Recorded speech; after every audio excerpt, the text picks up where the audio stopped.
मुख्यमंत्री लाडकी बहीण योजनेअंतर्गत मिळणारे अनुदान फेब्रुवारी महिना उलटून गेला तरी लाभ मिळाला नसल्यामुळे लाडक्या बहिणींकडून विचारणा होऊ लागली आहे।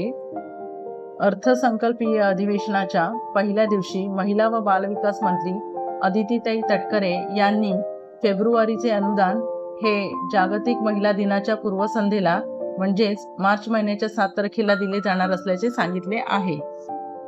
यामध्ये त्यांनी असेही म्हटले आहे की फेब्रुवारी आणि मार्च या दोन्ही महिन्याचे अनुदान एकत्रित दिले जाणार नाही। फक्त फेब्रुवारीच्या महिन्याचे पैसे मार्च महिन्याच्या 7 तारखेला लाडक्या बहिणींच्या खात्यामध्ये वितरित होतील।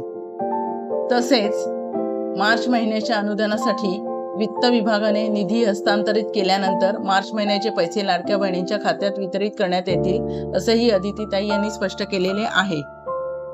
जुलै 2025 पासून लाडकी बहीण योजनेअंतर्गत पात्र बहिणींच्या बँक खात्यामध्ये दरमहा 1500 रुपये जमा केले जात आहेत। 2,46,00,000 पात्र लाडक्या बहिणींना आतापर्यंत लाभ देण्यात आलेला आहे।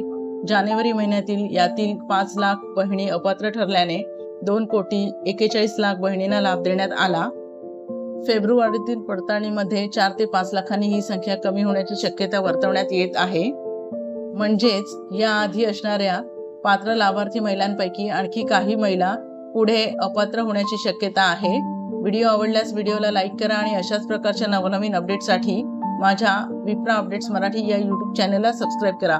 धन्यवाद।